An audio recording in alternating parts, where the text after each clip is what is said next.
Hello, it's Wilko Courts. Happy New Year. Welcome back to another year of the Wilko and Courts podcast.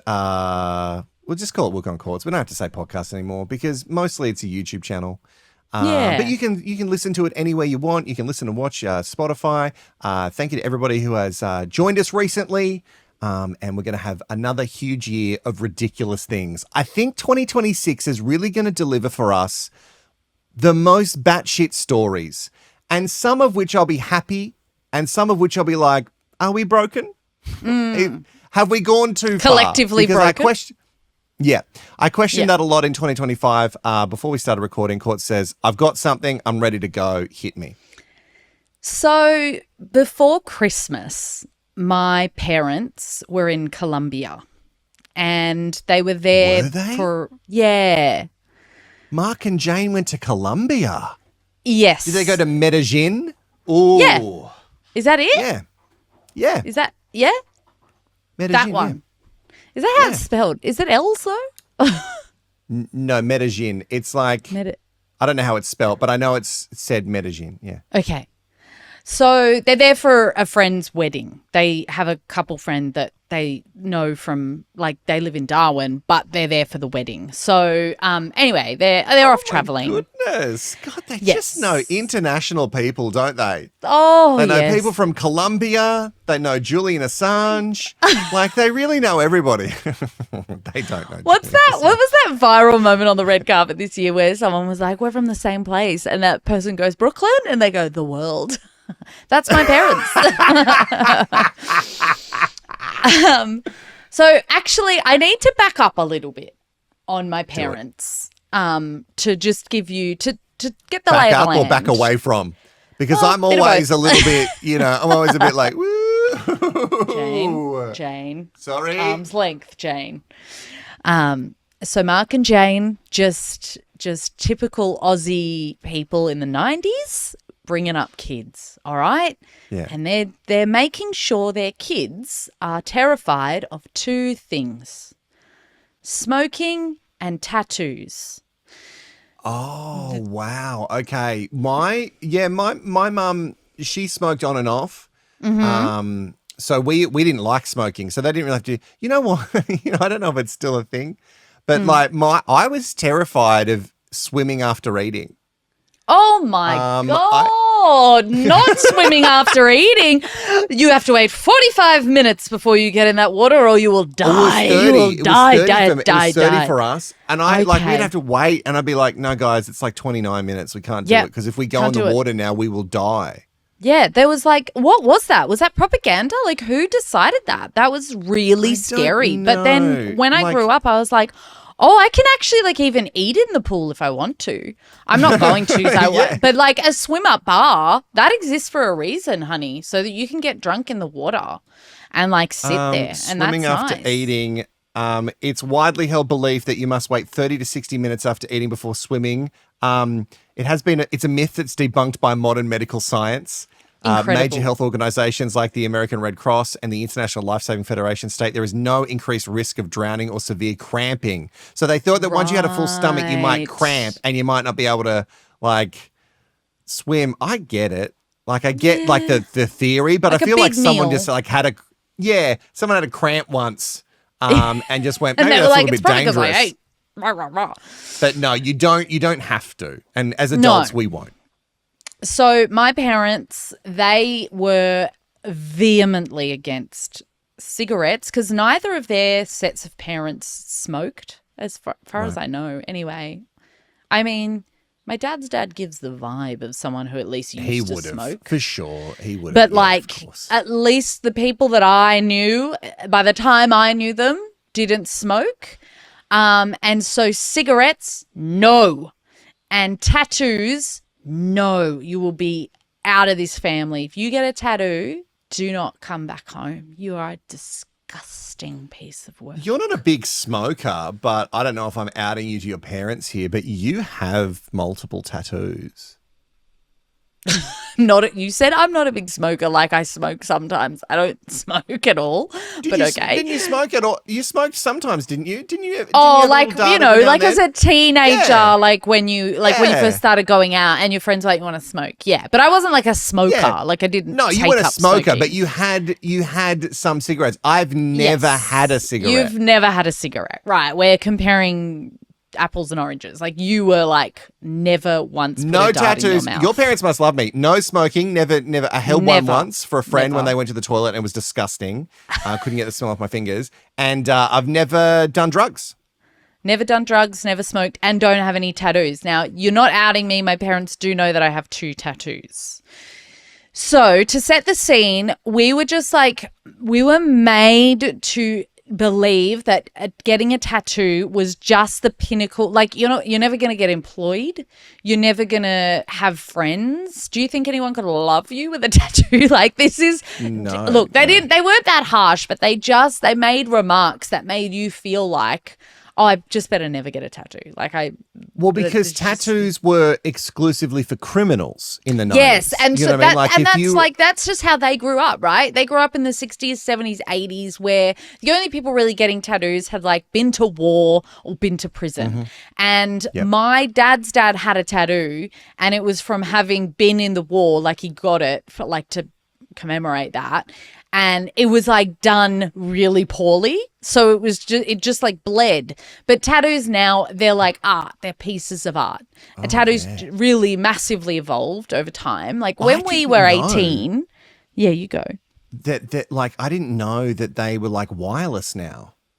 Like yeah. they're like a pen. Yes. It's like crazy to me how far it's come. It's come so far. And like man. when we were in our 18, 19, when our generation of going out, you could like drunkenly rock up to a tattoo shop and get a stupid tattoo that you'll regret for the rest of your life. Yeah.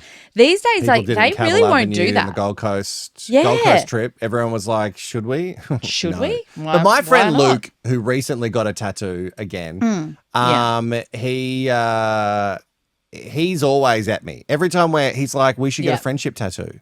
Yeah, and I'm like I love you like a brother, but I can't commit to that. Yeah, I can't. I have a girlfriend who's the that, same.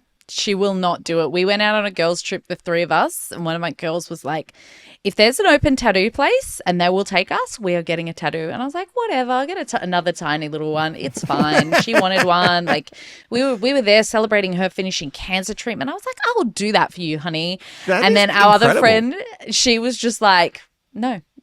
Like flat out, she was like, no, I will not do it. I'm never going to do it. I'm clean skin for life. And I get that because I was going to be clean skin for life. Like that was who I was to my core. And I was judgy about tattoos because I was brought up like that, right? Yeah. You're brought up to be judgy about these things and then you just like take that on. So I ended up getting a tattoo in 2022, I think it was, my first one. It's very small. It's just like, it's right there. Very small lyrics. And I did that because I was and like, what would the lyrics be from? What artist could they possibly be from? I wonder. Miss Elizabeth Grant. You might know her as Lana Del Rey.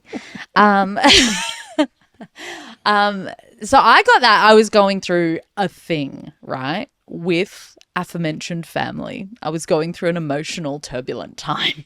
And I was like, do you know what? I'm going to like be my own person. I'm going to get a tattoo and I'm going to be, that's going to separate me as my own person from this family, right? Which is ridiculous, but like you go through these times, no, don't it's you? good. It's like, it's good. It's part of growing. Yes, absolutely. So I got this tattoo and Yours was a tattoo, but mine was my family. They don't get me. I'm not going to buy a Holden when I buy a new car. I'm going to get a Subaru. And your dad had feelings about you getting a Subaru, like big feelings. Every time he sees it, he's like, how's the Subaru going? I'm like any other fucking car, Dad, fine. It's fine. Like, come on, they're all the same now. Shut up. Now he's going, yeah, well, you know what? A Holden's great, not just fine. So that's whatever, son. You do you. So I got this tattoo and I was like, it's great. Like I only wanted one, whatever, but I was terrified for my parents to find out because I didn't really know how to tell them. So what I said, I did, I was like, I'm just not going to tell them. It's just going to be there and they're going to see it and they're just going to have to deal with it. I'm not going to warn them or anything. And like, when I talk about tattoos and how scared I was to have tattoos around the family, when my husband, when we were still just boyfriend, girlfriend, and he started getting tattoos, he had like 3, right? He's covered in them now, but he had 3 on his arm. But these are nice. These are really nice tattoos. Like they're very these well done. ones like, weren't. Some of them are the early day ones were the early ones, shitty. The early ones are not good. They're really good. The nice ones down here, which you can see all the time, they're beautifully done. But these ones were up here and they were whatever. But Mum was visiting and I was like, you have to wear long sleeves the whole time. I can't have her know that you have tattoos. Holy shit. Yeah. So and we lived in Darwin. It was scorching hot. I was like, long sleeves for you the whole time that she's here. And then later on I had to tell her. So this time I was like, I'm not going to wear long sleeves. I'm just going to let them see it. And they did. And my mum was like, does that come off? And I was like, well, no, because it's a tattoo. And I she guess was like, after a lot of treatments, it would kind of come off. if I wanted to, I could get it removed. yeah, I think it's but I painful don't and want expensive, to. but whatever. And then my dad was like, is that real? And I was like, yeah. He's like, oh, God, you're going to be black and purple before you know it or something. I guess that's a way of saying that you're going to have the whole inked arm up. done, inked up. Yes. Yeah.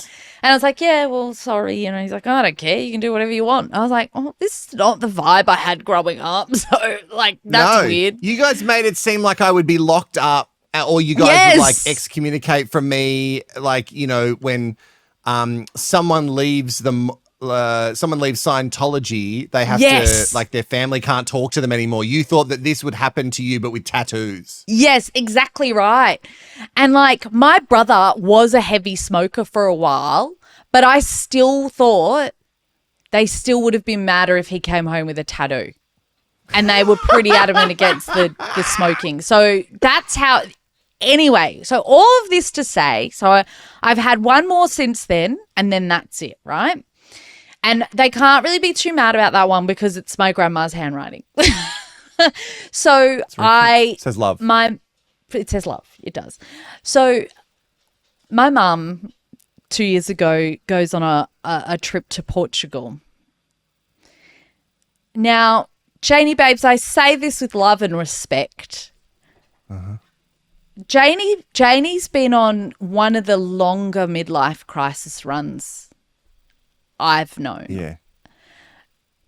It's been a turbulent run since the loss of our family dog Hamish and her mother a decade ago. But it's been a turbulent run, okay? So she's been through the ringer, and so she decides she's going to get a tattoo. And I was blown all the way away. So this is a couple of years ago, and you know the one.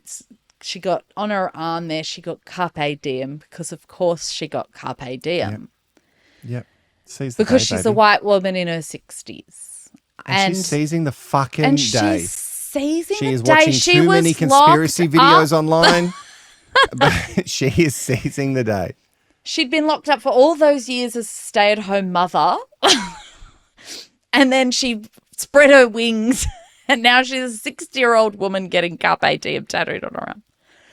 It's got butterflies. It's got shit all around it. Beautiful. Well done, Mum. She did it. It was a bit painful for her. But I thought, okay, well, she got that out of her system. But there is a saying that tattoos are addictive. Mm-hmm. Just like plastic surgery. People kind of like love the pain a little bit, I think. Yes. So I've had a couple of plastic surgeries. And the reason the plastic surgery for me is addictive, because I would just go back and get everything done. Because like I got it done for my muscle repair on my tummy. And so then I got the excess skin from the babies cut off as well. That skin there is so tight. Like... like unbelievable. I got to admit, I'm not like, I understand like why you did it because your babies had broken your body and your mind in many ways. But also like your abs, like literally, they were like the sea. 7 centimeters apart. They were like, hey. Yes, yeah. Moses had parted them. Yes. And only surgery was going to bring them back together. But even when I saw like the progress, like I loved the updates. You would show me the updates of, do you want to see the scar? And I think in like one of the last ones that you showed me, I think it might have been when you were here. It's incredible. Yeah, like, it's and actually everything incredible. is so taut. And then I go like, well, I could just get my back done. I could just get my thighs done. I could just get the fadubitas done. Like, okay, it's expensive and the recovery is freaking awful. But like, terrible. So tight. So in that same way, tattoos are addictive because once you've broken the seal, like once the needle went in my arm on that first one, and I'd been so judgmental about tattoos prior to that, as soon as the needle went in my arm, I was like, oh, like it relaxed me. It was bizarre. And then, so there's been a couple of times I've toyed with getting another tattoo, and funny enough, both times was around when my mum would then be like, look, I got a tattoo. And I was like, oh, maybe I won't get one. So Janie Babes has gone. She's gone on another overseas holiday. She's gotten this tattoo in Colombia. Great. Okay, what has she got? Fuck. So it's tattoo number 2, and she's said to the family group chat, like, maybe I'll just get a tattoo every time I go for an overseas holiday and I'll just fill up this arm. I'm like, great, she's going to have a sleeve before she dies. Oh, God. And my mum's obsessed with death, so she was like, maybe I'll have a sleeve before I die, or maybe I'll die with 2, which is her way of saying she might die next year. She might not get through all the inking. Right. I'm going to send you what she got right now on your phone. Yeah. Are we allowed to share this, or is it just... I told her straight away, I said, thank you so much for the content for the show, because I actually didn't know what I was going to talk about this weekend. Show the class, Mr. Wilcock. Show the class. Holy fuck. Okay, so it says Rip Hamish, which is the dog that you mentioned, which she's had a tough time. Hamish's eyes are... Look, it's actually a very well done tattoo. I will say that. It's actually very, like, the line work is incredible. The line work is incredible. It is a fine line tattoo, and they've done an amazing job. Yeah. Amazing job. Really great job. All right. The eyes just creep me out just a little bit, just because I don't know. I don't know. It's Jenna, the art. The art is beautiful. It's pretty good, considering you got it in Colombia, and it's not like you know.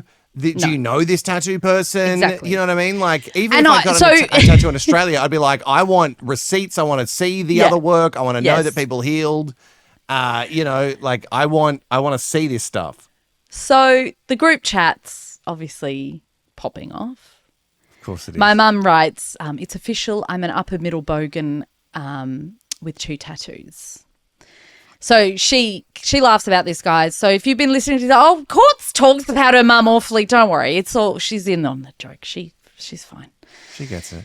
She gets it. She goes, keeping tattoos on one arm. We keep scrolling down. Dad ChatGPT'd a photo of himself getting face tattoos. He loves the AI. Of course he does. Thinks that's most straight men are hysterical. fucking obsessed with it. Your husband included, yeah. So we're all like sort of writing like it's a very nicely done tattoo. That's how we're complimenting the tattoo, okay? It is actually a very nicely done tattoo. It is. That's not, I'm not placating you, Janie Babes. It's actually very well done, like very fine work. This is where the story gets unbelievably good.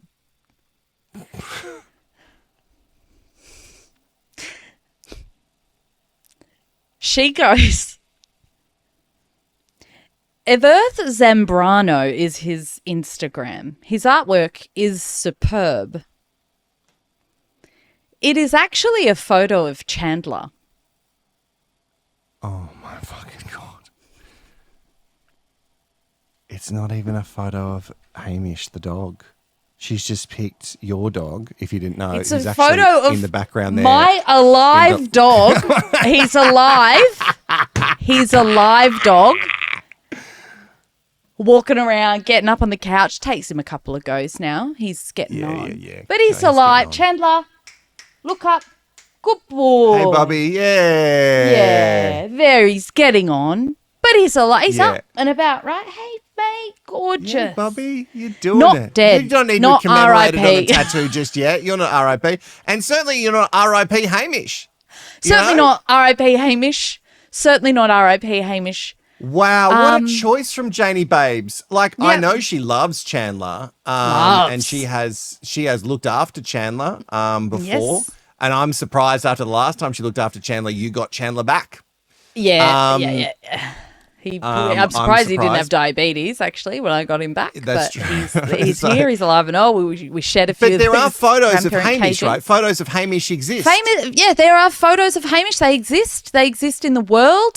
They exist on her phone because she's like sent them to me before. So I know that they exist. I don't know why she didn't choose a photo of Hamish. And look, they are the same breed, no doubt.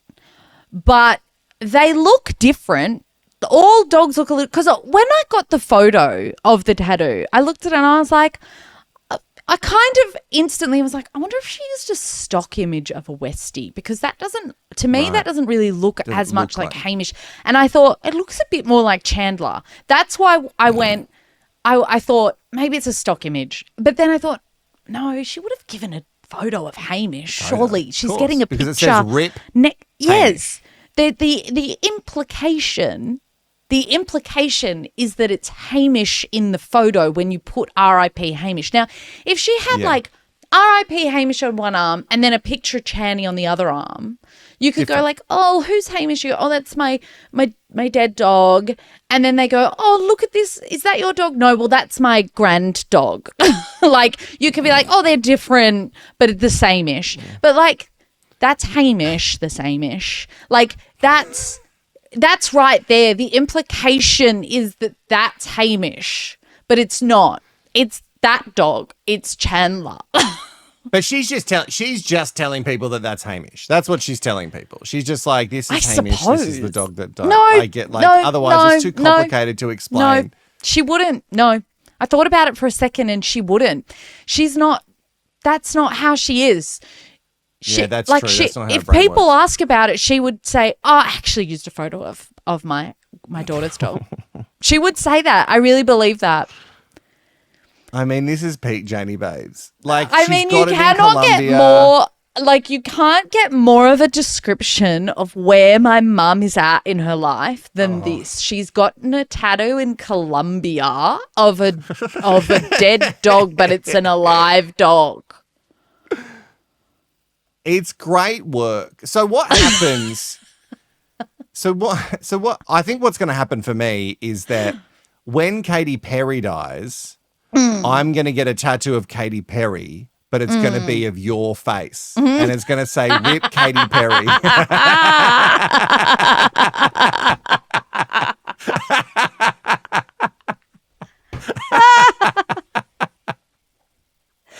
Oh, please do that. That's so funny. You always talk about how you can't commit to a tattoo. You can commit to that. That's a good bit. I have to explain.